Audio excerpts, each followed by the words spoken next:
The Joe Rogan Experience. I got super into terror management theory recently. What's that? It's basically like the guy that Ernest Becker. This is my dad died a couple years ago, and I hadn't really had a lot of death, and I started getting into, and you called it too one time. One day you were like, "You're doing too much shit.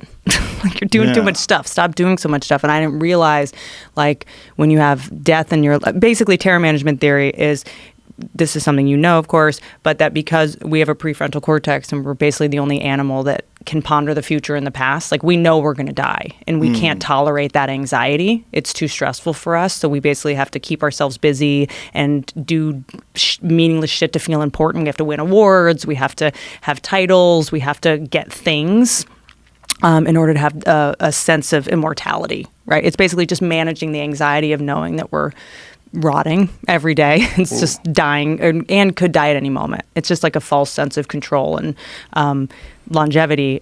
There's a great book called The Worm in the Hole, Solomon. I read this book and it totally blew my mind because I realized so many of my behaviors were just about this fear of death because it had been sort of right in front of me so quickly. And his death was so freak that I had a really hard time coping with the anxiety of death coming so suddenly and so shockingly, and like it fucked me up pretty bad.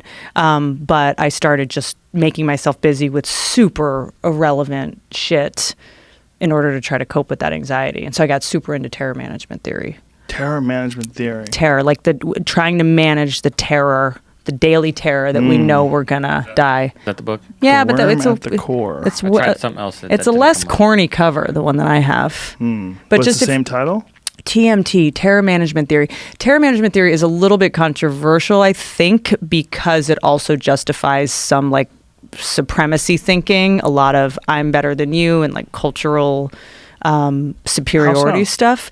I'd have to, there's a guy named Solomon that did a talk about it, just because you need so badly to feel important that you start to sort of have the delusion that you're better than other people, just because you feel so insignificant, because you know you're going to die. We know we're a speck of dust. We know this is all ephemeral and fleeting and that we don't matter. So we have to do things to feel like we matter. Oh, that makes sense. Because we don't. So you sort of exercise your superiority over people in order to shield yourself from the futility of your existence. Yes, and to feel immortal. Oh. And you know what I mean? To procreate, the idea of, because we know our mortality is so present in our amygdala all day, every day, that I'm better than you, therefore I'm going to procreate more, and we are going to sustain and propagate so that we have a sense of lastingness. That's why we want to make a name for ourselves. That's why we want to get famous, have tangible things, stuff like that. It's an anxiety that manifests in materialism, workaholism, needing titles, sort of shit like that. Wow, that makes sense. So nasty, evil people that subjugate all their employees and yell at everybody, and like that's what they're doing? No, they're going to die. Wow. Yeah, they know.